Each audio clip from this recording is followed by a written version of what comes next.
Hello, everyone, and welcome to episode 13 of the InkPod podcast. This is a very exciting episode. We have Jesse Martinez, who is the Matsui Technical Sales Manager. Jesse, thanks for joining, buddy. Hello, nice to see you guys, and I appreciate you guys having me on today. Appreciate it, brother. Jesse, I don't know if you know this. The reason why I even brought on Matsui was because of Sean. Did you know that? I do recall you mentioning that. Yeah. So we first time I visit. Yeah. First time I visited Sean out in his facility. I was doing kind of a tour in the Ottawa, Montreal area, and he was running Wilflex Rio at the time, and he had, I think at that time just started dabbling with Matsui, and he's like, man, you got to get into water-based. No one in Canada is supporting it. And I did tons of research, and Matsui's the way to go, and I'm loving it. You got to bring it on. And that's kind of when I reached out to you and said, hey, Jesse, I think we got to bring this up here in Canada. So it's been great. We're very happy with it. We're seeing a lot of growth. But yeah, Jesse, kind of introduce yourself, talk about maybe your history, how you got into the industry, and what you do at Matsui on a daily basis. Well, I've been in the industry for a little over 25 years now. I've been with Matsui 10 years now, so that's almost half of my time in the industry has been spent here at Matsui. Prior to that, I worked for Murakami, so for whatever reason, I've been following Japanese manufactured brands. I really like their brands because they put a lot of effort into technology and development and also performance of the products. So, it probably helps that I lived in Japan for a year as well. So I feel very close to the culture. I was in the Marine Corps and stationed in Japan for a year. So I think the culture really, I feel warm with that culture. I got really close to the culture, and knowing that I can work in an environment that I'm comfortable with has been really good to me. But again, for me, the industry has been one of those careers where you don't wake up one day and say, I'm going to be in the screen print industry. I was working in the warehouse. Fortunately for me, I knew another language. Spanish is a very big, I want to say, language is being used in our industry all over the world. Screen printing specifically. I mean, there's so much screen print production happening in South America, right? Yeah, absolutely. All over. And that's really helped me put me in the position I'm in now. I learned a lot of my technical knowledge through very good chemists, salesmen that I would translate for. And from there, they kind of just threw me out there, and they're like, go figure it out, Screen printing is one of those industries where it's trial and error. There's no school of screen printing. I wish there was a degree in common sense. It's like something that's very necessary in our industry, and sometimes I think we overthink what we do, or we get comfortable, the opposite, we get too comfortable. And one thing that you'll hear me say a lot, and I just want to get it out there right now is, we got to stop relying on, this is the way I've been doing it for the last 20 years, Everything changes, technology changes, formulations change, environment changes, environment controls change, health, safety, everything changes. So you got to pay attention to all those things. If not, you're going to be in trouble, or not being able to compete. So Jesse, that phrase of, I've been doing it 20 or 30 years and that's just how I do it, I don't want to change, for some reason is something that I hear predominantly in the screen print space. Like, as you know, we sell embroidery and DTG and DTF and wide format, and nobody else, no other, business do we really hear that from. And I think that part of that is because, digital apparel printing, for example, that's always evolving. So if you're in that space, like, you can't do what you were doing 10 years ago, or else your cost to print is astronomical because your ink set is way too expensive, the resolution sucked, the print quality sucked. So I think in other spaces, you're forced to evolve. Whereas screen printing, there's always new stuff, but if you really just want to sling ink on a shirt, you could do that and not really evolve. I mean, you're not going to bring anything new to the table, and you're not going to, master your craft and, get aggressive in terms of bringing new things to your customers and cutting your costs. But for some reason, I don't know what it is, but screen printers, you go in there and you try and bring them something new. Unless it's a new generation shop, like someone like Sean, these older guys, they just don't want to change. Like, I have no reason why. I mean, why do you think that's so common in the screen print space? Because I'm sure you hear that all the time. Yeah, and that's a great way to explain it out there. And, to be honest with you, it's really taking pride in what you do. For whatever reason, I feel in the screen print industry, it's like you said, it's get in and get out and try to make money as quickly as you can, never considering, are you really making money? Yeah. So this is going to go down to a couple of things. Operational cost. How many screen printers can actually tell you what their operational cost is? And 2%. One of the main reasons why, they're always battling, I'm not making any money. I'm not making any money. I got to use this product. I got to use this cheap product. I got to use this product that's super cheap. Never taking into consideration that's even making the situation worse because, now you're not being efficient. The other one is, I want to say in past years, we haven't had to, because we were just printing on 100% cotton shirts, 50/50s, maybe polyester starting in. Now, and the reason why I'm so involved now in more development and finding better solutions is because I work with the big brands that bring out these materials that we've never even seen before in regular screen printing. You're dealing with products that are 3 different blends, 4 different blends, stretch product, recycled polyester, products that you don't even know what's in there because it's blended with all kinds of fabrics. So you can't use your everyday solution for these type of fabrics. And if you notice right now, there's a big push from the plastisol side to use low cure. Okay? Yeah. And they're using sustainability as an excuse, or as a reasoning behind it. Well, yeah, it might be sustainable, but there's still a learning curve. There's still other problems you're going to come across with these low cures. When they're shipping it, is it being shipped properly and it's not going to arrive to you hard already? Is it going to dry in your screen? Yes, you heard it right. These low cures will dry in the screen, just like a water base, if your flashes are too hot, And then when you're curing it, everybody wants to cure at 350, 400 degrees Fahrenheit. That's not going to work with these inks anymore, And I don't want to make it about plastisol, but just giving you an example of how our industry is continuing to change, but we're not changing with it. We don't want to change with it, but we have to. So water bases could be looked at an ink system that's been around for a very long time, but it's just different. It's not difficult, it's just different. Yeah, and one thing that I've noticed, and I don't know how true this is, but there's a real big stigma around water-based printing and it being very difficult and hard to do, and you really have to be an advanced printer. And one thing that I've been told, and again, I don't know if this is accurate, you probably know better than I do, but it's 90% of Asia prints water-based and maybe 10% plastisol, and in North America it's 90% plastisol, 10% water-based, and in Canada I could tell you it's way less than that. I would be surprised if 1% of shops, I mean, it's growing now. We have a lot of shops getting into water-based, but everyone uses plastisol. I mean, until we brought on Matsui, I don't know any shop. It's very, very rare, unless they're dealing with us, very rare that I see someone printing water-based. What's your take on that? Why is this stigma that it's so difficult, and is it true? And I know in Europe there's way more water-based printing, maybe not like Asia, but is it actually true that in Asia it's mostly all water-based? Yes, absolutely. And I'm glad you brought that up because, before I met UZAC, a lot of us don't even consider Canada as an opportunity to sell products, And my first time to Canada, meeting, printers like Sean, my impression of Canada completely changed. I see Canada as being the future.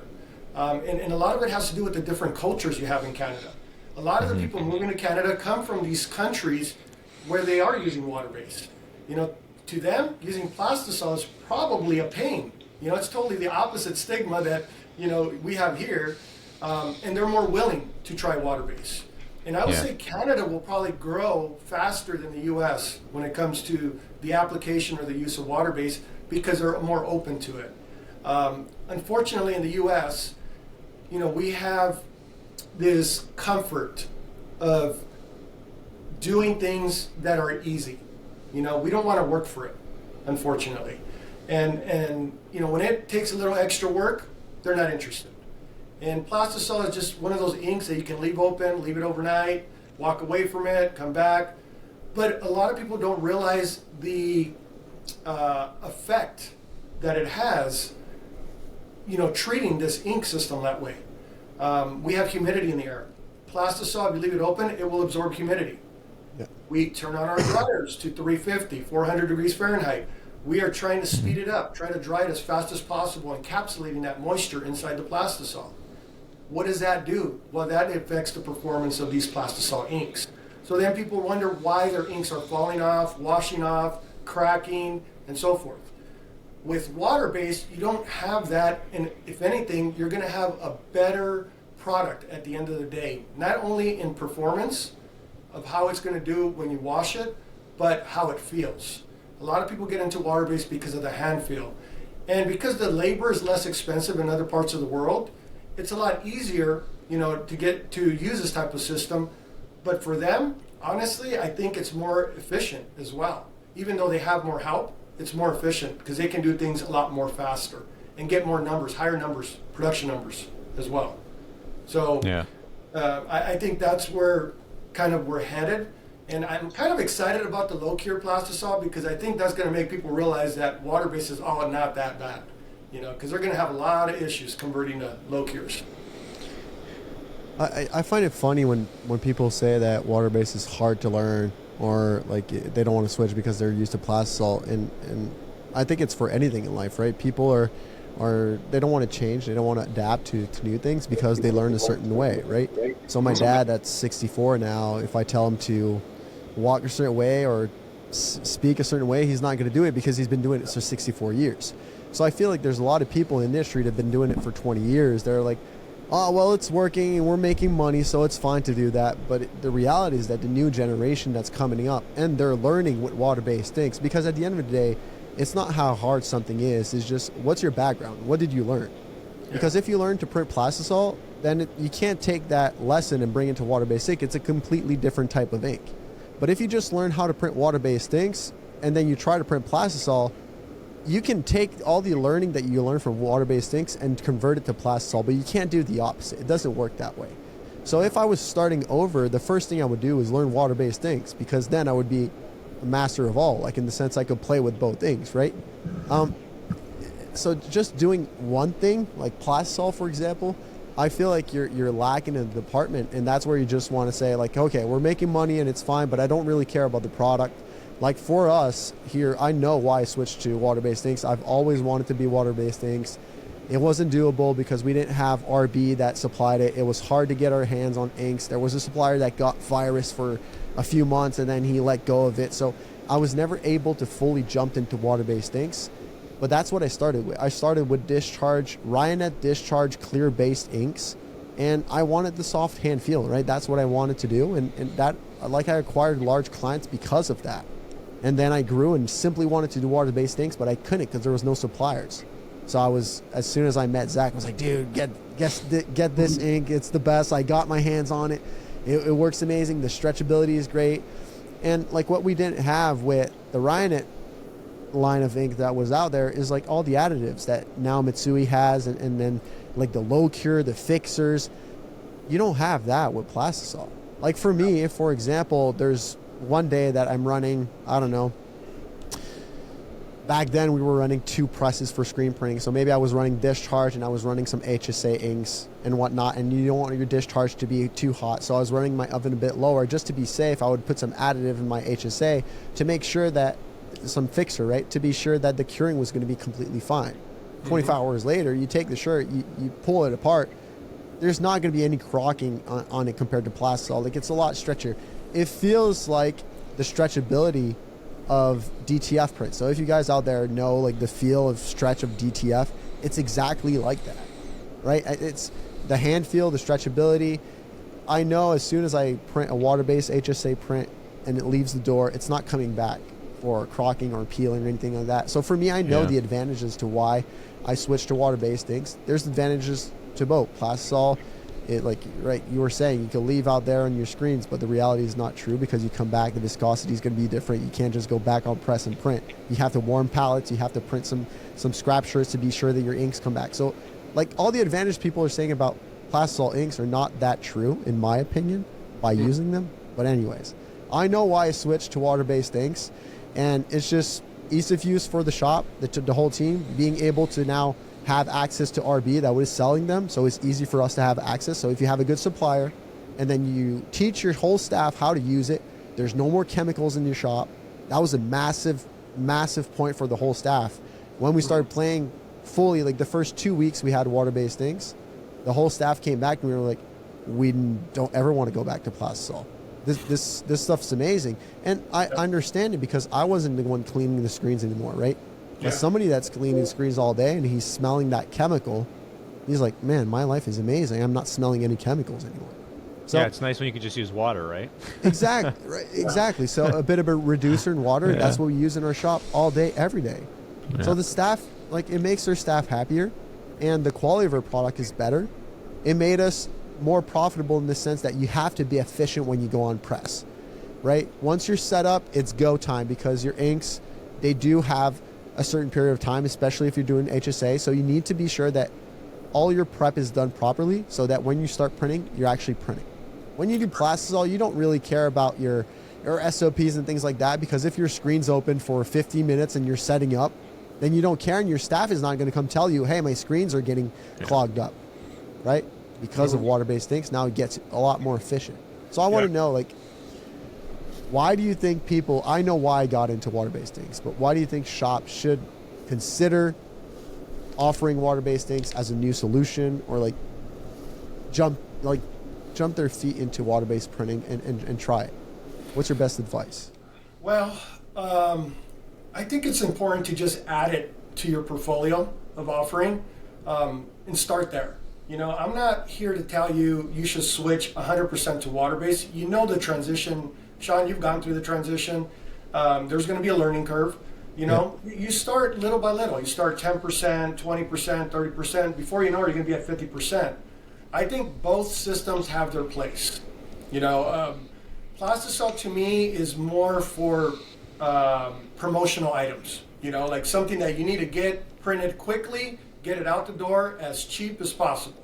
Or printing for corporate printing, you know? Yeah, one color, two color jobs, you know, get in, get out, you know. And the reason I say that is because one thing that doesn't get talked about is also the differences between dots when we're printing halftones, right? Mm-hmm. Plastisol, you get dot gain. Yep. With water-based, you get dot loss. And when you get dot loss, you actually get a better resolution print. And this is why water-based, DTG, DTF, you know, all this digital printing looks amazing, because you're getting a true dot, you know, or a smaller dot that makes the prints look more photographic. Yeah. I think water-based printing in general is probably the closest you'll get to a digital print if done right and done correctly. Yeah. And we've seen that with Virus. You know, Bep is amazing. Yeah. You know, when it comes to art separations, and that's what he was trying to show and prove, is just we weren't ready for that, you know. I'm a big fan of his separation program, how he's really trying to push the envelope, but we're not ready for that. We got to progress into that. We have to work our way into that. But is it doable? Absolutely. Yeah. 100% doable. We just got to get educated and be willing to do it, you know, and take the time. And it takes a certain type of printer to do that, you know, and you got to be it's an art, you know, and you got to take pride in it, and you got to have the passion to do it as well. If you're just doing it for a regular business, then yeah, like Zach said, stick to the corporate printing, you know, the one color promotional stuff, throw away, give away shirts. That's easy, you know, but photographic images, that's why digital is so appealing right now. Or retail, you know what I mean? You go buy a, you know, 50, 60, 100, $200 shirt, you want to have a nice hand, right? You don't want to, I mean, not to say you can't get a nice hand with plastisol, but let's be real, a lot of the guys that are using plastisol, they're printing trash, right? I have some plastisol printers that put out amazing quality product, right? But I think the user who's going to go that extra mile to learn how to use water-based, generally, like we said, is trying to push the envelope. They really care about the product that they're putting out. And they will put out a better product. Like, I'm sure if you look at the percentage, if you were to take 100 water-based shops randomly and 100 plastisol shops, and you were to send the same prints to all of them, and then you took those identical prints and you share them around to people, I'm pretty sure that the water-based is going to have the advantage, right? Yeah. And that's another thing that I need to add on there is the hand feel.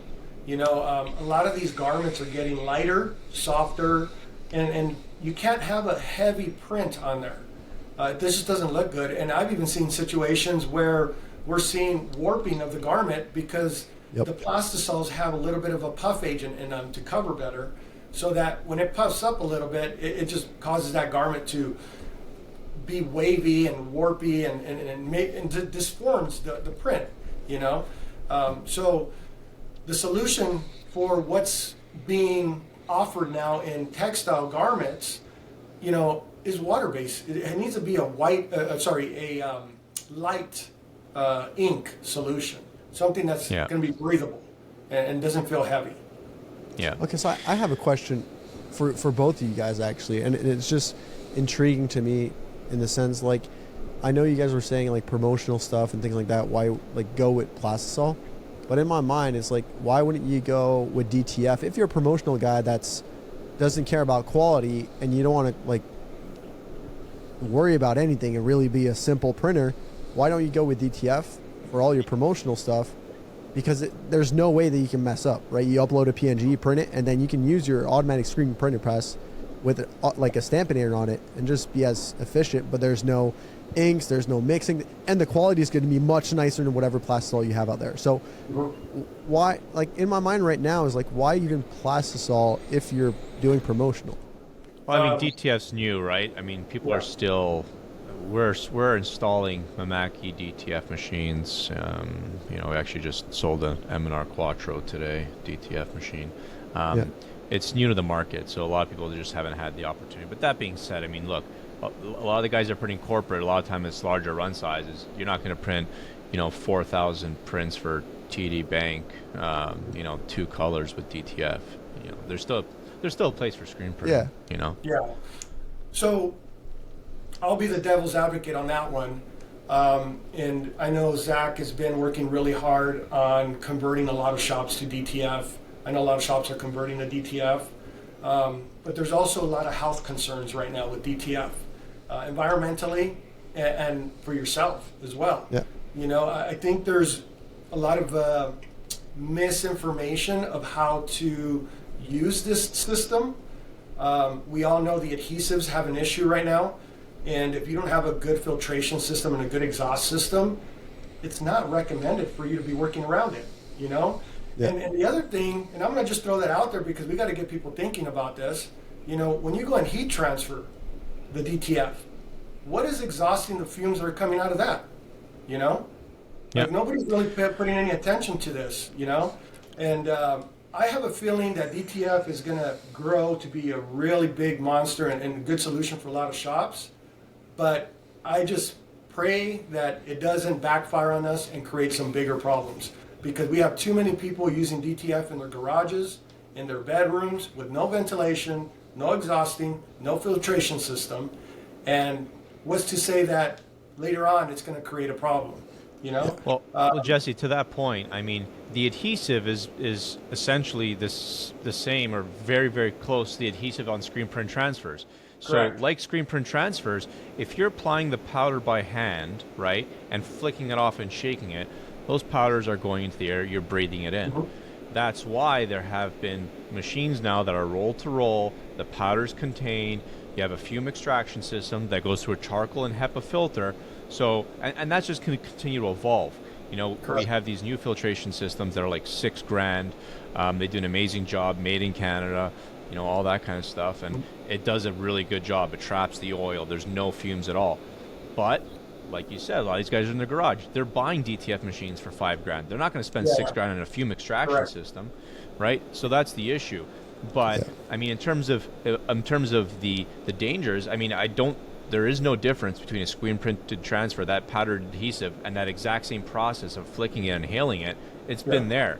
I mean, so the argument works both ways. But I do agree that there's a very large educational aspect. Right now, everyone's just running into it, and they're not properly educating themselves on how to do it. We always tell people, hey, you should get this fume extraction system. Even for we have these little curing ovens, right? You print the transfer on the brother, you put the powder in, you put in a little curing oven. We sell a fume extraction system with it. Yeah. 10-20% people buy it, the other 80% don't, right? So it's an issue. I think you're correct. In screen printing, I think what has really helped us is that we work in really big environments, better airflow, better circulation. Where here, my concern is the small areas with no ventilation and those small corners. If they're going to get into DTF, and Sean, to answer your question, I do believe that DTF is a better solution. But just make sure you find the correct solution and be safe with it and be educated on it. I agree. I personally like it. I do like DTF a lot.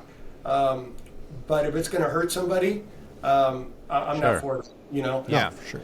And at the end of the day, I think the major environmental aspect where I think we'll see the next generation is this PET film, right? There's a lot of plastic waste. So the next big thing, whether it happens in 3 months, 6 months, 2 years, 3 years, is going to be some kind of paper carrier that's recyclable. So, I mean, all these companies, these massive corporations, like Nike, Adidas, these guys are already doing DTF transfers. I know customers that are printing for Nike and Adidas with DTF transfers. And they have a huge commitment as an organization to be environmentally friendly. So the second that there is a PET film that will be recyclable, everyone's going to be jumping to that. I know people are already 100%. testing it. We've tested them. They suck. But time will obviously tell whether or not it is feasible to create a more environmentally friendly PET. Speaking on environmentally friendly, one of the things that a lot of the plastisol manufacturers really push, because water-based has always had the industry perception that it is more environmentally friendly. And you have all the big plastisol guys, which I'm not going to name, that have said, whoa, hang on, that might have been true, this long ago when we had phthalates in it. Look at Wilflex. Every single, whenever customers are like, hey, I want the Epic White, I'm like, well, they all say Epic. Epic just means phthalate free, right? So there is a push now from the plastisol guys saying, hey, our plastisol inks are just as environmentally friendly, if not even more environmentally friendlier than the water-based manufacturers. What's your take on that? Because if you take that away from the plastisol guys, or the plastisol guys are now in the same field, a lot of the guys that used to jump into water-based are not going to see the value because they can't really promote that it is more environmentally friendly. What's your take? Is it more environmentally friendly? I think it's one of those situations where we see it in food and drinks. Coffee is good one day and the next day it's not good for you. I think they're always looking more on the marketing side of things. How the product can be marketed. Just like we're seeing with the low cure inks now. And now what you're going to start hearing is biomass. That's the big word now, is biomass, because it's very difficult to make a product for the use of our industry that is 100% plant-based or biomass products, because it's not going to wash, it's not going to work. It's designed to deteriorate, So I think environmentally safe or eco-friendly is the correct term for any ink, because there is no guarantee, that it's environmentally safe or anything, until they get deep down into it. I think what everybody's really trying to say is it's more sustainable, okay? And everybody's kind of leaning on the sustainability of the products moving forward here. If you want something more eco-friendly, you're going to lean more towards the biomass. And I see that happening now with plastisol. You know, it's kind of weird for them to promote a biomass product that still has plastic in it, you know? Totally. It might have a smaller percentage, you know, but it's just really odd to me. So I look at it as more as it's a marketing kind of a strategy, you know, so the brands can use it to sell more product. You know, I mean, Willflex at the last trade show, they launched the Willflex Revive, which was that biomass eco-friendly ink, and I'm like, hey, I'm all for it, right? Yeah. And we went over it with my Willflex reps, and we took a look at it, and the pricing was just like crazy high. So, and I had read, you know, Willflex is a premium ink, you know, amazing, but you know, you look at some of these local competitors around Canada who manufacture, you know, cheap, not that great ink. It's very tough to sometimes get the business. And now you layer on top of that, you know, hey, it's double the cost for it's eco-friendly.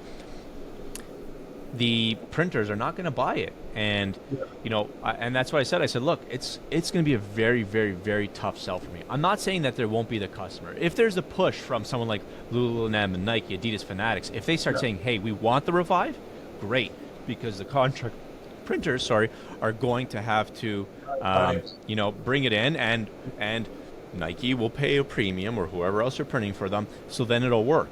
But if you don't have these, you know, big dogs out there who are pushing, you know, their printers to do it, it's a hard sell. You know, it really, really is.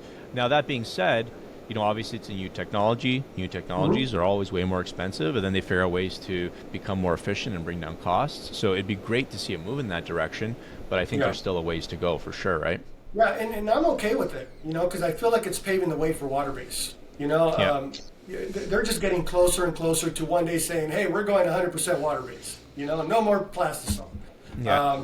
You know, we have the biomass in the water-based solution already. It's 30% biomass, which is a higher percentage of what's being required in Europe now, which is 25%. And we're already looking at bringing the price down. You know, we started with the polyurethane solution, and now we're looking at an acrylic solution that has biomass in it. So, Jesse, do you mind explaining biomass? Because I'm sure there's a lot of people who've never heard that term before. So plant-based, you know, plant-based, anything that's recycled out of from raw materials that are made from recycled products that we're reusing and are able to be reused to recreate the product again all over again. You know, there's just how they do it, how they manufacture it. Is it a sustainable process?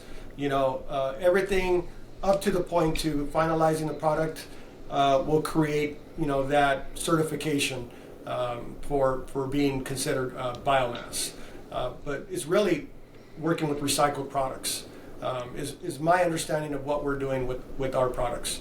But again, you're right, 3 times more expensive than our regular water base, at least, you know, at minimum.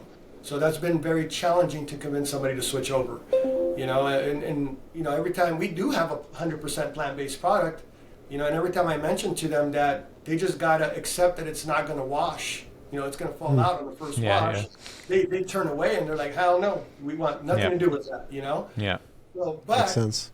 This new idea definitely has a better performance. It'll pass the Nike wash test, so it's going to be comparable or be able to compete with what's available now in the market. Absolutely. So, and who do you?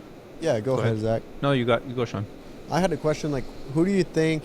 Because for me, I know why. Like I said, I know why I got into water-based ink. But who do you think would be the right shop, or what mindset does a shop needs to have to be like, okay, well, I want to start using water-based inks, or maybe I should have started with water-based inks because these are my values. This is what I want to do, and maybe plastisol doesn't fit my values, right? Like, for me, there was a lot of stuff for like the health of the team and things like that, and then the product, the quality was just second to none after that. But that came from my values. So who do you think would be the right shop to either get into water-based inks or simply start up a shop? Like, I know there's people starting right now that should just go with water-based inks before even touching plastisol. So again, I think it's a shop that maybe has a demand for softer hand. Yeah, absolutely needs to consider water-based. And for me, the introduction to water-based to a lot of shops is always using starting off with like a water-based product as an underbase for plastisol. In most cases, that's Discharge. We know it as Discharge. Yep. Which we call hybrid printing, which we're seeing. Yep. That's actually, we see a lot of people transitioning to that. Like we got some of my customers. That's all they do. They don't do any water based besides like no water based mixing systems or nothing. They just do the Discharge with the plastisol on top, which is one of the things I want to chat about, Jesse. So if you're getting into that hybrid printing, let's talk about A, how it's done. B, what do you need to do to be able to be successful at it? And what are some of the benefits? I know some of them, but I'd like to see if we're on the same page. And just to clear up the word hybrid can be used in so many different ways. Sure. We have hybrid digital screen. We have hybrid transfers because you digitally print the colors and you screen print the underbase.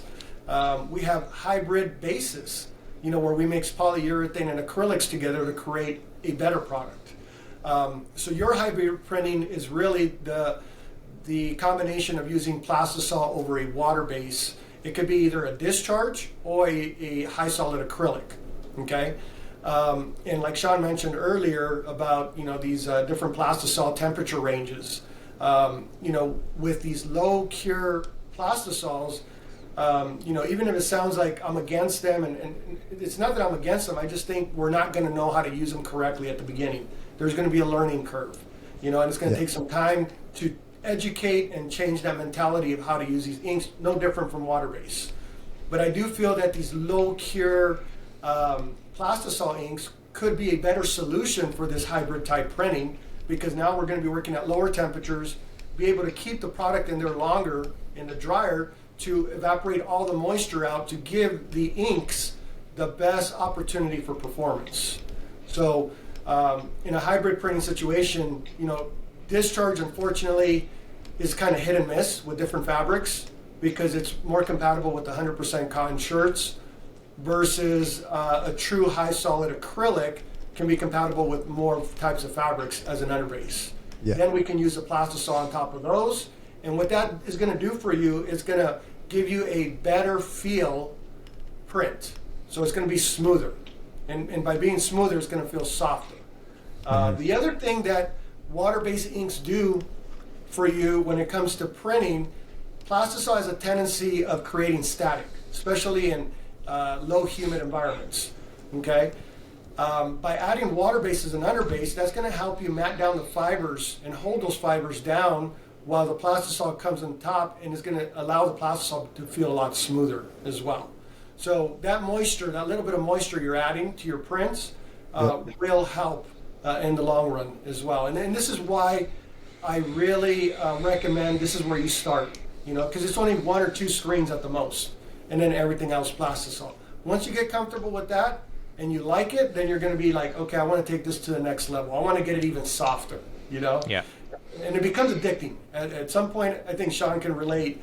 It's like the minute you see you can make it softer and softer and softer, before you know it, you want it to feel like a dye. You're like, I want it to be part of the shirt, Yeah. So one of the other advantages that you had mentioned, which I thought was great, obviously the hand feel. Okay, I mean, the reason why it's got a better hand feel is because you have no white underbase, right? But if you were, as a print shop, look at, the percentage of your annual spend on white ink versus colors, it's like what? I don't know, 80% white, right? 70, something like that. So Discharge printing, from what Jesse had told me, actually massively reduces your ink cost because Discharge is pretty cheap.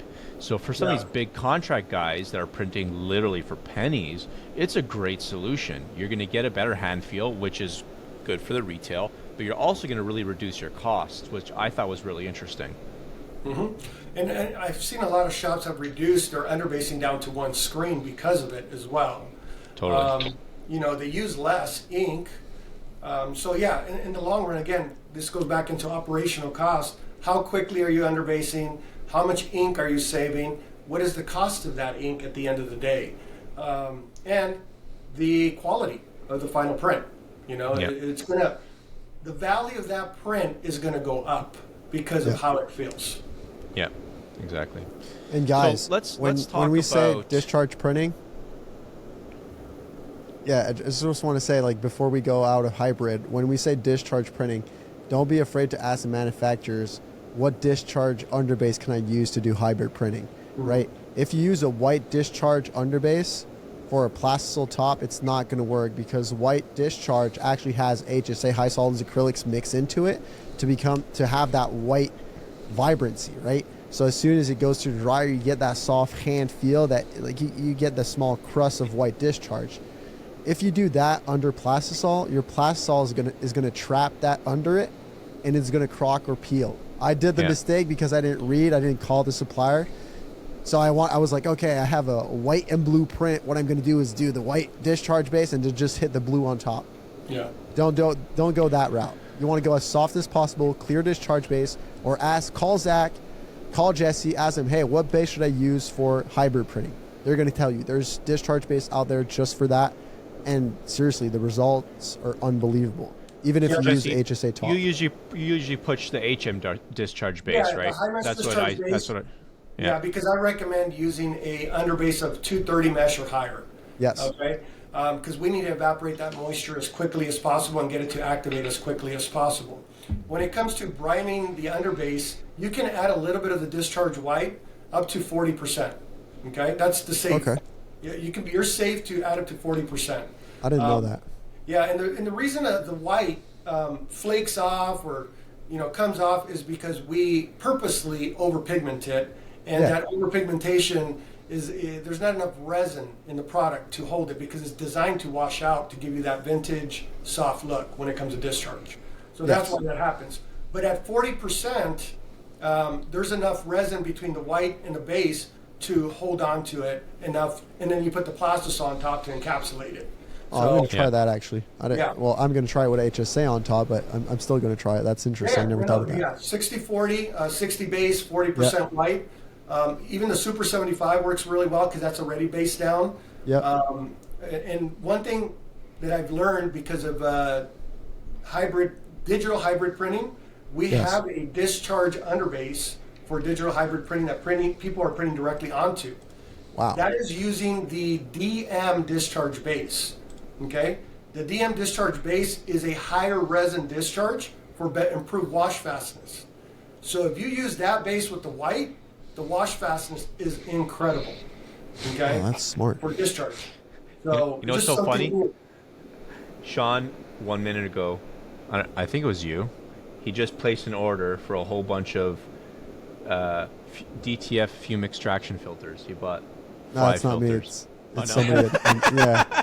we were talking about like proper ventilation, and then I just got boop. Sean ordered 5 DTF filters. So someone heard in the background then. Yeah, exactly. That's funny. But yeah, Sean, that's what I would recommend if you want to make the underbase a little bit brighter. Okay. Yeah. I am working with some plastisol companies right now. We have to team up, because at the end of the day, we're not competitors.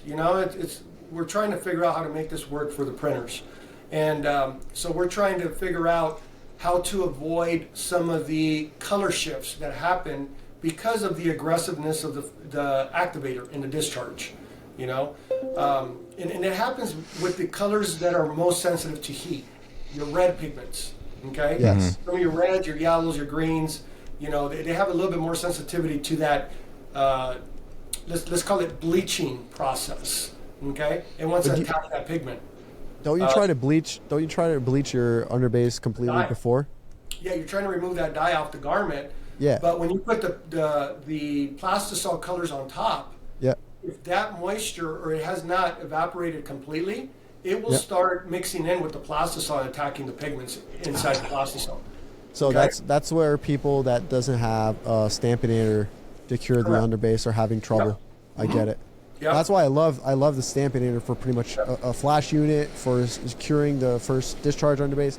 It does an amazing job. It just really curing it completely, right? It moves off to the second color and it's completely discharge. I loved it for that. Yeah. And water base is a little bit more forgiving for that, because it's moisture with moisture. Yeah. Yes.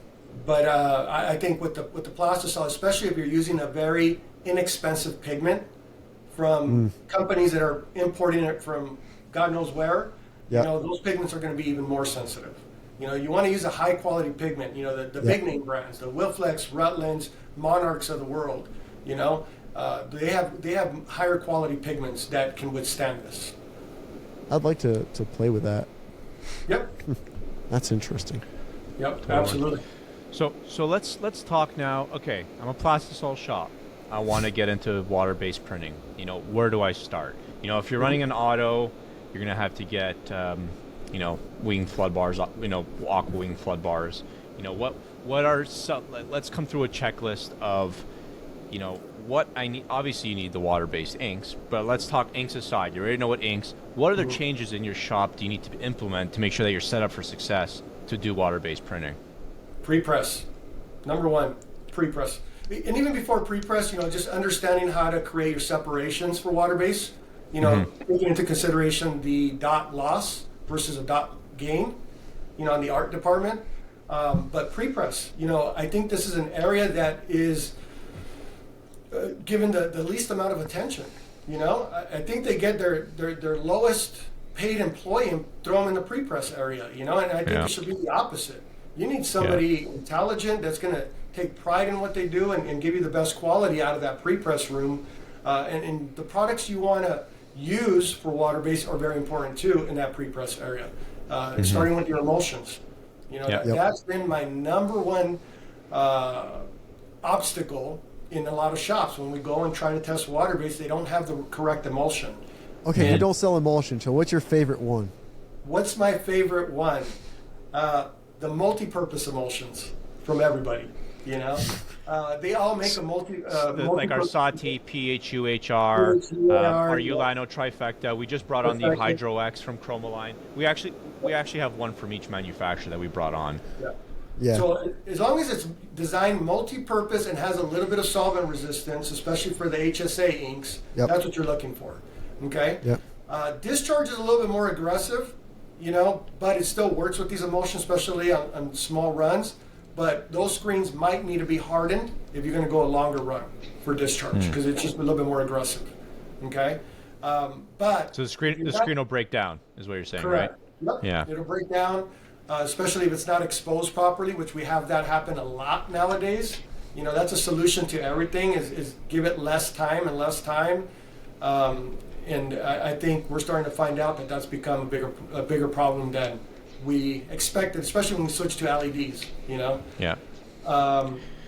For water-based HSAs, that solvent resistance in the emulsion is very important, okay? If it doesn't have that solvent resistance, what you're gonna find is it's going to attack the emulsion. The emulsion is going to naturally want to dehydrate the ink, causing it to dry in the screen instantly. Yes. Like within seconds. Okay? And guess who gets blamed for that? The ink company. The ink guys. It's always the ink guys' fault. I think it's the reason why it's so hard for you guys to gain such like the marketplace in Canada and the US. It's because people are used with emulsions that are not compatible, or they don't know how to proper expose their screens, and that's why they're having such a hard time. They're saying that their inks are not flowing, that they're drying in the screens. Guys, it's not like we had Keith from Saudi on the podcast. I personally use at our shop that runs 100% water-based inks, the PHUHR2 with Diazo 11. We expose with an LTS unit. We have a step calculator every single morning on each screen, depending on the humidity. That's how we do it in our shop, and we don't have any breakdowns. Yeah. And I mean, we can run 20,000 shirts with discharge, and we don't have any breakdowns. We don't put any hardener on our screens. It's just proper exposure with the machine that we have. So we have an LTS, so it's set up. Luckily, it hits 405 wavelengths, so it hits proper exposure, and our step calculator is a solid 6 because we have a CTS LTS. If you don't have that, it's a solid 7. If I'm speaking Chinese to you right now, well, you need to go in your dark room and understand, or go listen to the podcast that we had with Keith, because this is where you're going to have success with water-based inks. And trust me, if this is done properly, it's easy to do water-based inks. You're actually going to enjoy it a lot better than plastisol. So PHUHR2, I'm not a sales rep for Saudi. That's what we use. That works great for us. Luckily, Zach sells it.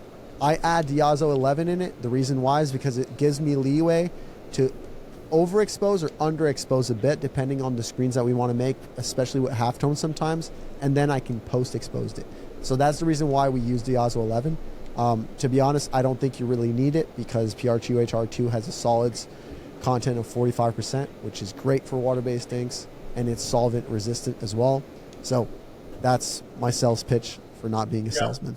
And I'll be honest in that there's 3 companies that reach out to me and work very closely with me. Keith is one of them, Saudi. Yeah. Chromaline is the other one, and Murakami. Okay, those 3 companies, they reach out, work very closely with us. We send them samples so they can continue to improve and develop the best solution for printers out there. And their knowledge is amazing. You know, I work selling emulsion, but these guys have surpassed what I learned when I first started. You know, and you got to use them while they're there. Take advantage of them. They're free. 100%. You know? 100%. Definitely. Another thing, I mean, again, getting ready to print water-based, you know, a lot of shops think, hey, I need a massive M&R Sprint 3000 dryer to be able to pull it off.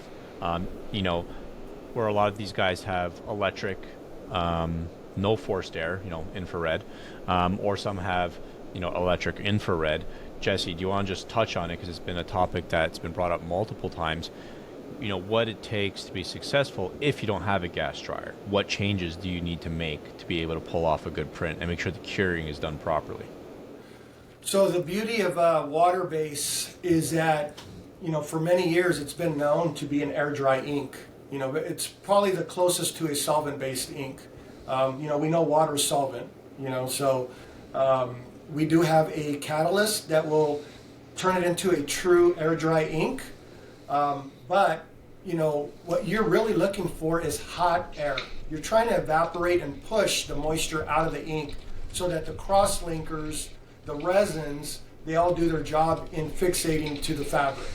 So anything with basic air, hot air, you know, I've known people to use flashes, heat presses, you know, stampinators. You know, it's just going to take longer. You know, the weaker your heat source, the longer it's going to take to get it to cross-link properly the way it should be. A good dryer, from small to big, what you're really looking for is something that has good airflow, good air circulation, and that airflow needs to maintain its temperature. You know, there's systems out there that have airflows that cool down before they come back in again, and all they're doing is lowering the temperature instead of, you know, circulating that hot air in there to keep the evaporation process going. So just make sure there's a good, proven airflow in the dryer. That is very important. Now, that being said, you said you could always add, I believe it's Fixer L is the additive. Is that the one? So we have acrylic and we have polyurethane bases. So we have Fixer L for the acrylics and Fixer V as in Victor for the polyurethane. And you actually explained that if you use Fixer L, you could literally just air dry your shirt 72 hours. Correct. And you're good to go. So that being said, someone that has an electric dryer, they throw in a little bit of Fixer L, you're able to pull it off, right? Yes, absolutely. With excellent performance. You look at Ryonet, you know, they built their whole business on getting people on water-based. You look at all those videos, no one's running a gas dryer, right? Yeah. That's all the little Riley cures and stuff like that. And, you know, they're obviously using an additive to be able to make that cure properly. Well, if you go to most trade shows, the ovens, like even if you go to a booth where it's printing Matsui or water-based inks or whatever, the ovens are really small. They're not massive, right? They just have good airflow and they have additives in the inks and the inks work great. And then take that shirt and wash it in your dryer at home. The inks are not peeling off. They're not crocking. They're good. Yeah. It's because of the additives. So let's talk about additives. That's one of the part I love the most about water-based inks. It's the flexibility you have with the additives of the inks, right? Mm-hmm. So the viscosities, the fixers, the reducers, things like that. Do you want to jump into the additives to explain a bit more as how you can use them and when you should use them? Absolutely. It's very similar to cooking, you know. I use the reference of restaurants, chefs, cooking all the time when I'm trying to give a better analogy or vision of what we're trying to accomplish when making inks or making colors. You got to have a recipe, you know. Yep. You have to create a recipe, and you know the the perception or the what we always hear out there is every shop is different is a fact. Okay, that is a fact. I cannot go to 2 shops and set them up exactly the same. It doesn't work that way. Especially, I travel to different countries, so you could just imagine all the different variations or variables I have seen in my travels.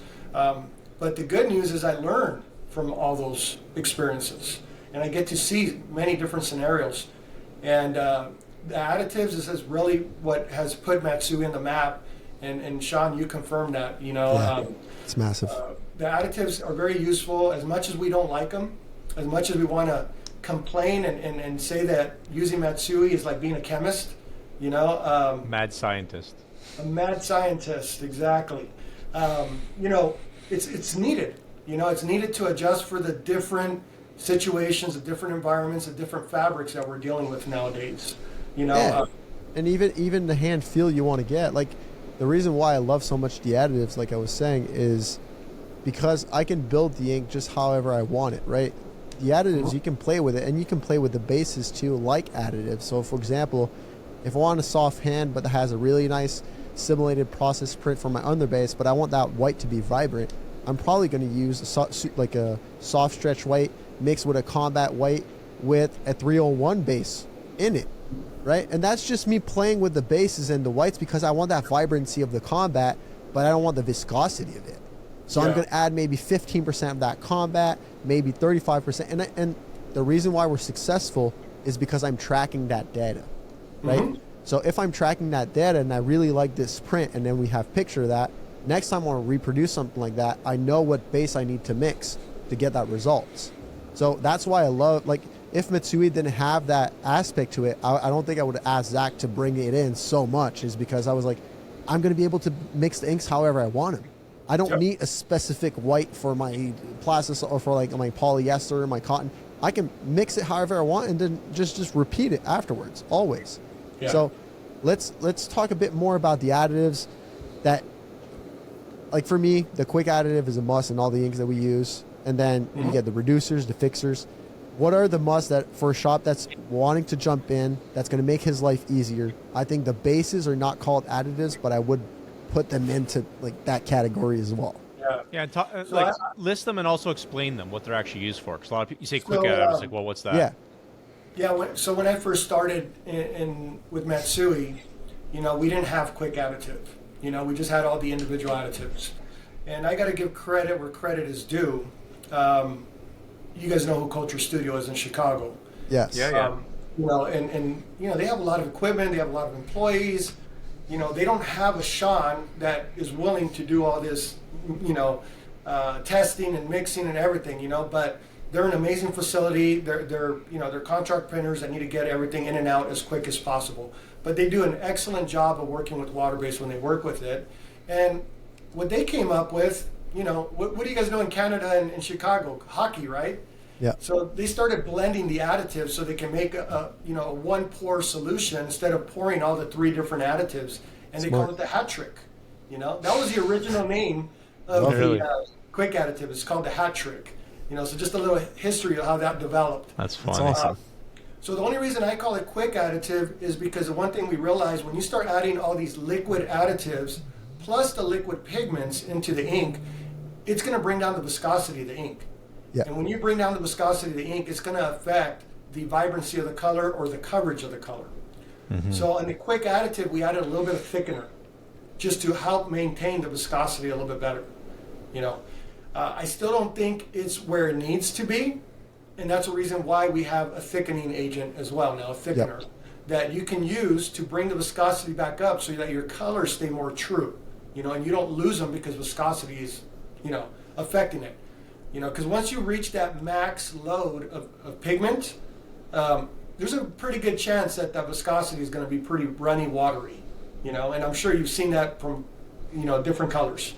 Yep. So the goal is to try to maintain viscosity, okay? Unfortunately, there isn't economical tools out there for us to measure viscosity and try to control that better, but it's like when you're cooking, touch and feel. You can see it, you can feel it, You know what your plastisol is supposed to feel like. You Yep. should know what your water base is supposed to feel like. You know, Yep. obviously, discharge is going to be different than a low solid. A low solid is going to be different than a medium solid, and a medium solid is going to be different than a high solid. But once you get to work with all four of those, you get a better understanding of where your viscosity should be. So we have retarders, we have cross-linkers, we have penetrants. The penetrants are help. It's kind of like a silicone. It helps the ink penetrate through the mesh better and actually absorb into the fabric better when it needs to go into the fabric. We have thickening agents or additives, and we also have viscosity reducers, because when we start using the ink, the water starts evaporating out. Now the viscosity goes the opposite direction. So it goes from really low viscosity to high viscosity. So these additives are used really to just kind of stabilize the ink.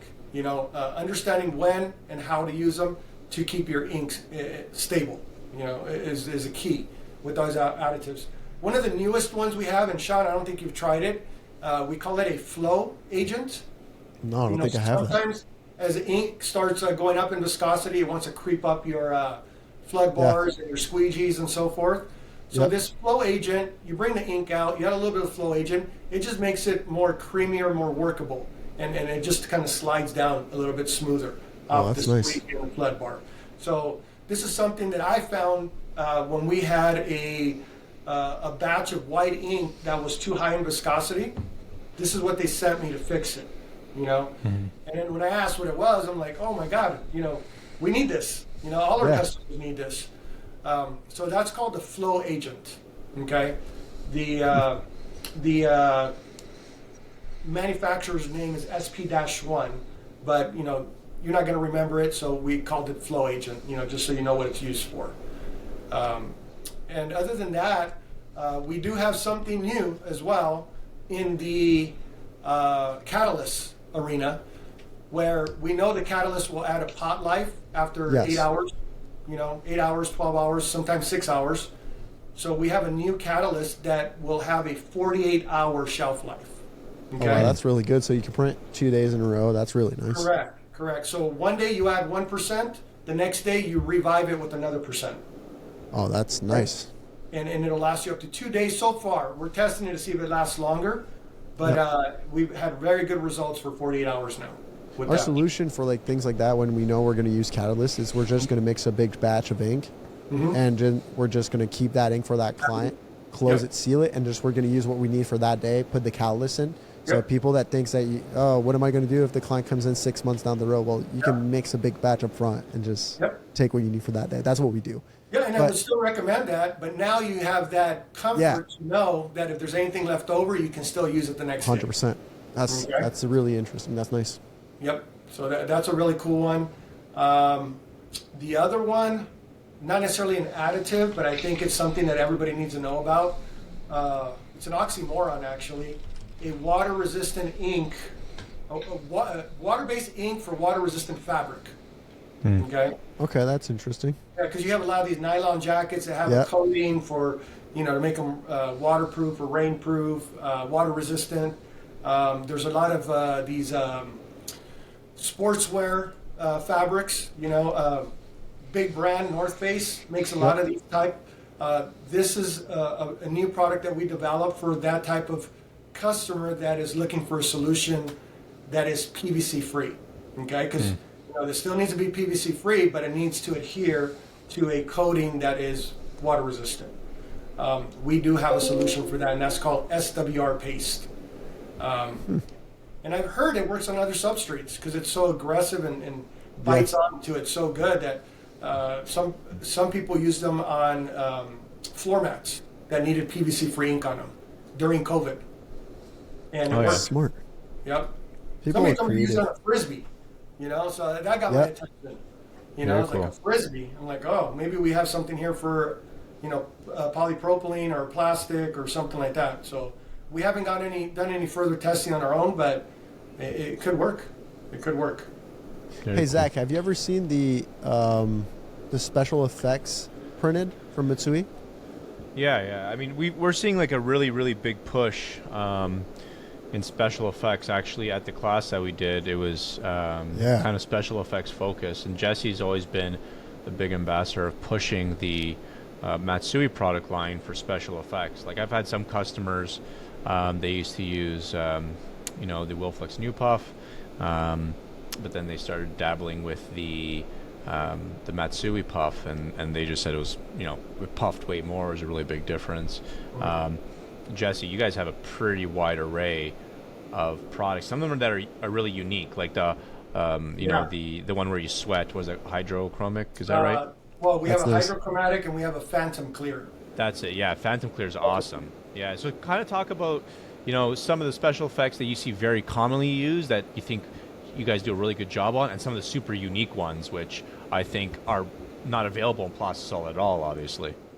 Well, one of the, I think we call it a special effect only because a lot of printers think it's not possible, and that's printing on polyester. That's a big one. Okay.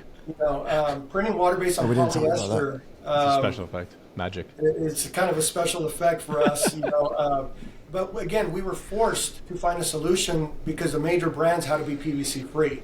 So, we do have 3 underbase blockers. We have a standard gray, we have a black that was designed for recycled polyester, and then we have another black that was designed for sublimated fabric. And just like all our other products, they've actually turned out to be better solutions than Plastisol. And you could use them in conjunction with Plastisol as well. Poly whites are very expensive nowadays. And, if you can find something more economical and give you a better hand feel, why not try it? So definitely we'll encourage you to test our underbase blockers with Plastisol as an underbase. Blockers and underbase for Plastisol. I'm a printer that doesn't want to do a second screen for a blocker, so in my mind I'm like, okay, I'm just going to add fixer, so I'm going to low cure it for my poly shirt. Why would I actually add it? I know the answer to this, but I want you to answer it. Why would I add a blocker on my polyester shirt instead of just adding the fixer additive to low cure the shirt so there's no bleeding in it? It's an insurance policy, $1 million insurance policy. Yeah. That's a big job if it's $1 million insurance policy.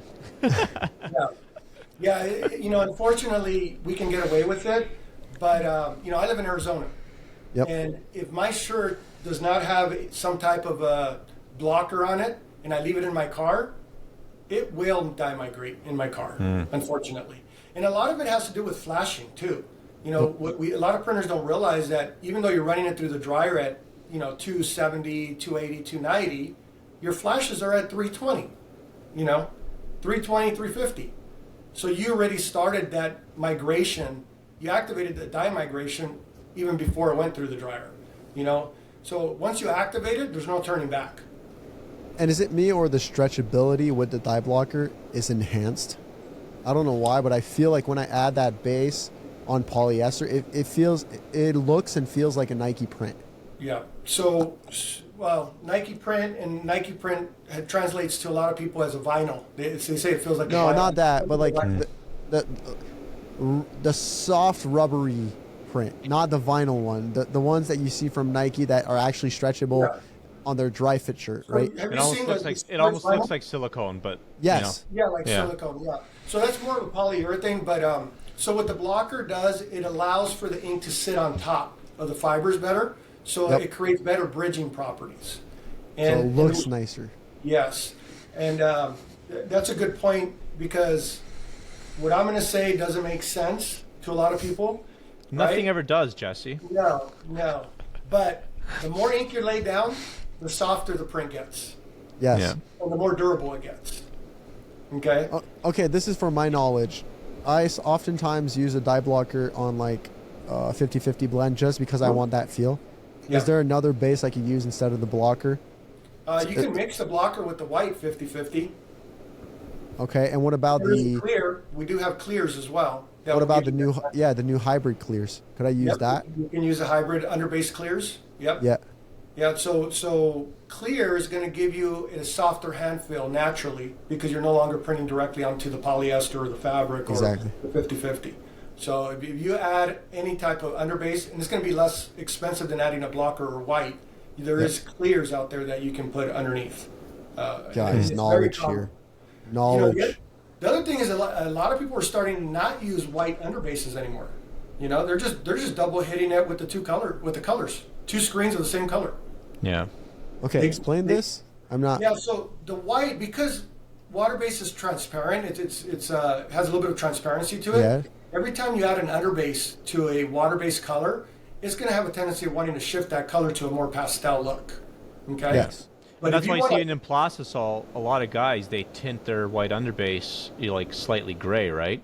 Yep. Just so that the white doesn't blow out the color. Yes. Have you seen a lot? Did you know that, Sean? I see a lot of shops. I mean, not a lot, but some of the really, pickier shops. I see them slightly tinting their whites. Yeah, they're using gray or they're using like a tan. They're making it more of a yellowish white. Just so it doesn't affect the color. It actually enhances the color, makes it more optical. That's interesting. Yes. Yeah, and this is why other parts of the world, again, they're very successful. Because they're not shy about buying equipment with more heads on them. Because they know they're going to have to hit certain colors twice, especially fluorescence.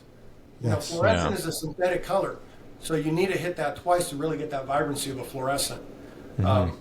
We need to bring more ovals here to the U.S. That has to be done. I've only sold one. I want Threads, one. Nadeem. We just don't He's have the only the guy that place. bought an oval. For me, I know there's, we got some other T-shirt elephants got one. There's not many kicking around in Canada. Probably like 4 that I know of. Well, if low cure, what I'm hearing is low cure plastisol is very tacky, sticky. So it's going to be very difficult to print wet on wet if it's tacky and sticky. So you need. My guys that run like the Wilflex, they're able to do like 3-4 colors.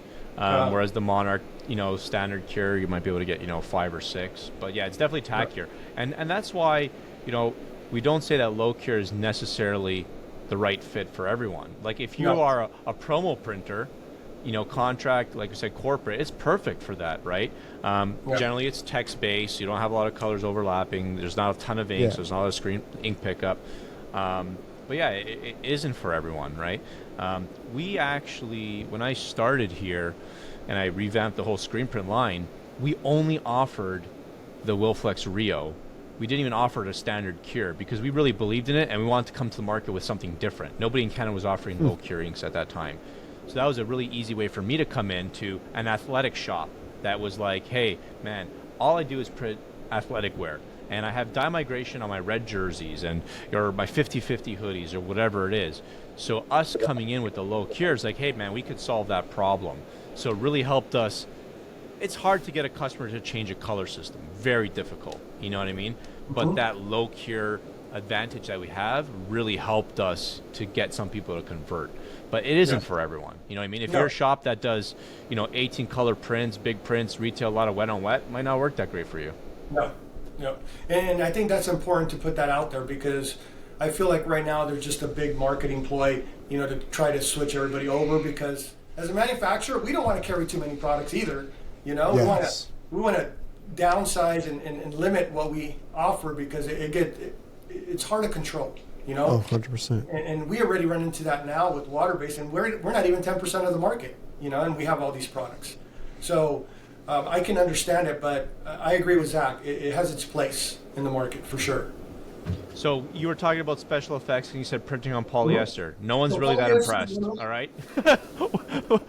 What else? What else does Matsui have that's really cool for special effects? I'm hoping that whoever's listening to this is impressed, And, well, plastisol guys who are printing with plastisol, they're like, yeah, I print on poly. Nothing new here. So we're trying to talk about some plastisol guys getting into some really cool water-based stuff. So, I'm going to end it with this. The advantage of it is a softer hand, lighter feel. Polyester's thin, it's light. So with water-based, you're going to have a little bit more of a comfortable, breathable print. Stretchability. And stretchability, yes. Really good stretch. But aside from that, basically everything you can find in plastisol from metallics, glitter bases, self-cracking inks. We have foil adhesives that are excellent. We just brought a bunch of those on with the A Magic foils that you recommended. Yep. Yeah. And like I told you, Zach, there is a compatibility between foil that's made in Asia versus foil that's made in the U.S. Totally, yeah. So talking to A-Magic, they said that they've done the testing with the Wilflex foil adhesive, which we sell, the Avian one, and the Matsui one, and almost every single color will work. So we haven't had any issues yet. Yeah, That's awesome. And you're going to get a better result too as well. And Sean's going to like this. If you want to make that foil to stretch, okay, Yes. you add a stretch clear underneath the adhesive. And the foil will stretch? And the foil will stretch. That's surprising. Okay? Huh. Wait, Because wait. foil is a particle. It's a particle. It's a metallic particle. Okay? It's not a sheet. Okay? And what's cracking is the adhesive underneath because it has no stretch to it. Okay? So if the adhesive cracks, the foil is going to crack. So I add a base, or do I mix the base? No. You add one screen, underbase. Yep. Stretch screen. Soft stretch. 100% clear, stretch clear. Yep. Okay? As an underbase. Yep. Adhesive on top of that. Okay? And then you foil it. Okay? What that is going to allow is for the fabric to come back. Okay? And connect all the metallic particles again so that you don't see the cracks in there. I'm gonna start selling foil again. Please do, because I brought on, let's see how many colors here. I brought on like 40 colors, and they got to start selling. That's insane. And if you want to print on top of the foil, you can use our SWR paste, the water-resistant ink we talked about earlier. You can print on top of the foil with that.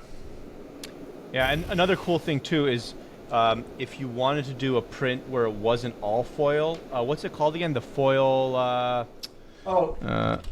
The foil blocker? Resist. The foil resist? Foil blocker. We call it foil blocker. Foil blocker. Yeah, Wilflex is the foil resist. You want to explain how that works to people? Yeah, so you want to print that in the areas you don't want the foil to stick.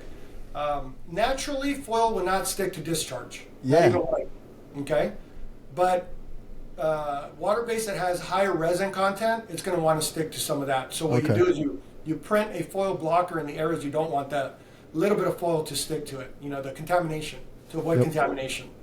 Now, this is going to blow your mind. There is one product in our line, the Combat White. Okay? Combat We sell White. it. For whatever reason, and they won't add, I haven't been able to figure it out the answer because I want to create more products like this. The foil does not stick to the Combat White. Okay? It's the best white. It's insane. It's optically the best white, but the fact that foil does not stick to it is amazing. Yes. So I'm trying to find a base, similar to the Combat White that foil does not stick to, so we don't have to worry about the foil blocker anymore. So what are some cool special effects that only is available in water-based that doesn't exist in the plastisol world? Well, I think the self-cracking is an interesting one. Because all the other products that are available out there have to go through the dryer and then you have to manually pull them and crack them. The water-based crack products or crack inks, they actually dehydrate on the pallet by flashing them before you pull them off. Okay? Oh, that's interesting. And by dehydrating them, that's when the crack effect starts. Got it. So, yeah. Can I Phantom do Clear, that's not available in plastisol, the Phantom Clear? I'm not sure. I'm sure they have a product out there, but it's not going to feel like the water base. Water base, you Or the can't feel it. hydrochromatic. Is that available? No. Now, we have special effects, and then we have specialty products. Our specialty products would be the temperature activated, UV activated, moisture activated products. The problem with those products is that they're so expensive that they're cool to demo and show, but very rarely do we get somebody that actually sells a job, that will include that. We sold a few jobs of Phantom Clear to clients at like CrossFit gym owners. Yep. They had phrase on the back and things like that. Like, Yeah. if you can see this, you earned it. Things like that. That was pretty cool on like Heather Gray shirts. That sold a lot, and they had their logo at the front. That was cool. And then what I like about the water-based inks is, right, every time I use, for example, anything that's metallic, I feel like the vibrancy of the metallic is so much better. And I think I asked you that at the course in Toronto. I was like, why why is there like it's almost like it pops off the shirt, and this hand is super soft. And then you made me realize that since it's a water-based inks, when it goes through the oven, all I'm getting is the metallizers, right? Because all the water evaporated. Compared to plastisol, the plasticizers are still there. They encapsulate it. Yep, exactly. They get encapsulated. So the vibrancy, it's insane. Actually, our glitter base is amazing. You know, that glitter base, it's like water. It's so thin. I don't even know how it holds these particles. But if you put a bigger size flake in that and print that, I mean, the flakes sit on top. It almost looks like you manually sprinkled it on to the base. It looks really good. Yeah, it's very impressive, for sure. Very cool. What's the last question for me, or for my knowledge? What's the best way to get the highest raised puff? Because, guys, if you want to know, puff water-based inks, the additive or the base does not crack. But what's the best way to get the highest puff possible? Yeah, the foaming puff. Yeah, we saw that one too. What's the best way to get the highest raise? For us, we do a base and then a top coat of like low viscosity water-based ink on top. That's how we get the highest raise. Because if we add pigment to our base, we don't get as high of a puff. Okay. Maybe I'm mistaken, or tell me what we should do. So our puff is a concentrated base. Yep. And we normally recommend that you mix it with our stretch bases. Yep. So that it doesn't crack. Yep. Okay. It has more stretchability, better stretchability, and also keeps it very soft hand as well. Yep. I like to mix it somewhere around 60-40 to 50-50. 60% being the stretch, 40% being the puff. And then I would print it through like a 50 to 100 micron stencil. Yep. Okay, using like a 80 to 110 mesh. Okay, but the key to getting it to puff up high is going to be in the temperature that you cure it at or dry it at. Okay, what a lot of people don't realize, when you use a plastisol puff and you run it through the dryer, if the temperature's too high, it actually knocks it down. Yes. Okay. Anytime you think about water-based, it's the opposite. Okay. Low temperature will keep it down. High temperature will actually make it raise higher. Okay. So you want to keep it in the dryer for a good 2 minutes at about 340 to 350 degrees Fahrenheit. It's a high temperature puff. And the reason for that is so that you can flash it and print colors on top. So instead of coloring the puff, you want to print the colors on top so that they stay true and don't get blended in with the puff. Does that make sense? Yes. Yeah. That's how we got the best results, is not adding the pigments into the base. No. So we do 65-35 soft stretch white or soft stretch clear base that it's pre-mixed with the puff additive. And then we do add a top coat of color on top in the oven. And it's the best puff print we've ever printed. It's exactly like you go into a store like a Nike, Lululemon or whatever, and you see their puff print.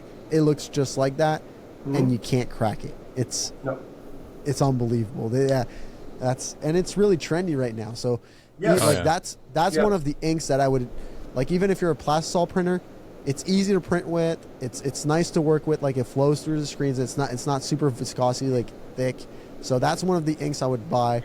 What are the first inks you would buy for a shop that's maybe converting? That's one of them that I suggest. What are the other ones? Definitely the special effects. You know, the metallics. We have a silver metallic and a shimmer metallic that can be tinted with any one of our pigments to create other colors. You know, that's probably one of my first ones and favorite ones. Oh, I didn't know that. So what, you could take a silver metallic and make it like rose gold metallic? So all your pigments that are in the blue, green, black would mix well with silver. Anything that's orange, yellow, or red will mix really good with gold. Okay? And if you mix the gold and the silver 50-50, you get a pretty cool copper look. Yeah. You know, I love that color. That color's awesome. And then we can also help with formulation. Like if there's a certain Pantone you're trying to hit, we can give you some ideas of how to get close to that Pantone as well. So that one, the puff, and the foil adhesive. Those three products are like automatic. Must. I don't think, Sean, were you talking special effects, or you're just saying in general getting into water-based, like, the In easy general. print white? In general. In general, yeah. And I'm saying special effects first because those are easy. Easy Yep. money Yeah. makers. You know, Yep. one Yeah. screen, 2 screens max. Yeah. You know, from there, I would jump into underbasing my plastisol with water base. That Yeah. would be the next step.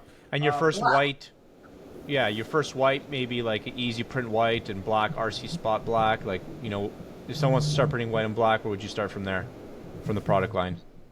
Black is another product. A pre-made black, like RC Spot Black or Combat Yeah, that's what I'm Black. saying. Yeah, RC. Yeah, Yeah. those two products, you can even put them side by side with plastisol because they never touch. Yeah. You know, and everybody's looking for a soft, matte black. Yes. Right? So this is your solution to that soft matte black, and you don't have to worry about it drying in the screen. You know, black Yep. is pretty easy to use. It's only one screen, so you shouldn't have a problem with it. And easy print white, good white start Easy out. print white is a good one for underbasing. Our dye migration blockers are good for underbasing, and then the high mesh discharge is good. If you really want to get deep into water base and create something really cool, zero hand feel, you want to use the bright discharge base and white, and use no underbase. Just print the colors directly onto a 100% cotton black shirt and see what the results are. And I think you'll be very happy with it. It's one of the few products available in the market that you can use without having to use an underbase. And it is Very a cool. true one hit, one screen white, Yeah. the unicorn white that everybody's looking for. Just That's don't it. expect stretch out of it, because Yeah. this charge is not designed to stretch. It's designed to re-dye the fabric. Yep. So Jesse, just to wrap up, anything that you can share that Matsui's got under the hood, any really cool things that you guys are hoping to release soon, just to kind of wrap things up, anything that our users should be listening to hear from Matsui? Well, I think the most important thing, I feel like we covered a lot, and hopefully we leave you all craving with more, for more. Use your resources. That's the most important thing I want to hope that everybody takes away today, that there's a lot of good resources out there, from pre-press to equipment to using your distributors, using other printers. This is something huge, Yes. And when I first started in the industry, nobody wanted to share any information. Yeah. But now that we have the social media, we have the internet, easier to contact each other, I see that a lot of people are more willing to help each other out, For sure. So don't hesitate to reach out. I appreciate everybody out there that throws my name all the time when water base comes up. They like, hey, contact Jesse. He's the guy. He's your man. I appreciate it. But there is a lot of good people out there that have this same knowledge. So don't hesitate to reach out to them. As far as new products for Matsui, we are getting into the DTF digital inks. We're manufacturing DTF digital inks for, especially for equipment that was purchased, overseas and don't have good ink solutions. We want to offer a premium solution to help, hopefully give your printheads a little bit longer life and better consistency and better performance. Very nice. We are also involved in the hybrid digital screen equipment as well. We make the screen underbases for those type of systems or solutions as Like well. our digital squeegee, our, The digital that was squeegee. the other. So it was basically Sean and Oren from Trademark, who's he's their customer that bought the digital squeegee, and he tested like 3 different brands. He's like, yeah, Matsui's the way to go, man. Don't look at anything else. So, and he is a mad scientist, so he Yeah. really gets into his stuff. Yeah, and I think what's really put us on the map is that we have a white pre-digital underbase, Yeah. and it really makes the colors pop. And then the other one is our top coat, gives it a really soft hand as well. We do a little bit of digital inks for DTG as well, but a lot of OEM stuff. But other than that, we're looking at see what's next. We're still Yeah. looking at because the economy has been the way it is, and COVID and everything, it kind of like put the brakes on everything. Even development within shops. Shops right now I think are in survival mode, and they're just trying to get back on track. We do see an uptick in sales the last couple of months, which is very promising. So I think development, I'm hoping that by the end of this year we'll start seeing some more development for the next year. Excited. Our goal. We do have some new white inks that are different hand feels, softer. We're always trying to get softer because everybody wants softer. And then pricing, and that's one thing that we didn't touch on. What is the most important? What is the most expensive part of your business? And that's labor. You got to pay attention to your labor. You got to use products that are efficient in your shop, and don't always look at the price of the product. Even though we're coming out with products that are less expensive, we're trying not to affect the performance of them, because that's what you need to be successful in business. So look at your labor before you look at the price of the products. I agree. Awesome. Well, Jesse, thanks, buddy. You're always fun. How should I put it? Yeah, I'd say you're the water-based wizard. Every time I talk to Jesse, I learn a lot. It's never a dull conversation. Some of it goes over my head. It's a little bit too technical, and I have to get Sean to translate. But yeah, I appreciate you taking the time to the important spend thing with is that us. you learn 10% every time we talk. That's what he always tells me. He's just like, just retain 10% and you're good. I'm like, I can do 10%, no problem. I may be able to do 40, but yeah, cool. You'll get there. Awesome. You'll get there. Well, thank you very much. I'm sure We Sean appreciate. picked up something new today. Yep. Oh yeah. Exactly. I'm gonna go play with the bases now and start adding more stuff and things like that. It just gets me excited, right? This is why I fell in love with it. So thank you for taking the time to join us and share your knowledge, man. You've acquired over the years.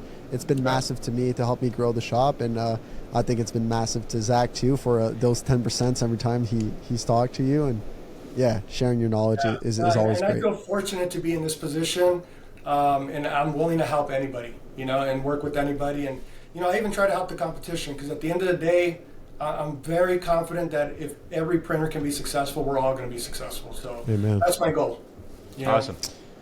Well, thank you very much. Appreciate it. And I'm sure there'll be a second edition of the Matsui Inkpod podcast. So we'll chat soon, buddy. Thank you very much. Thank you. Take care, Thanks, guys. Sean. Good seeing you, Sean. Take care. Ciao.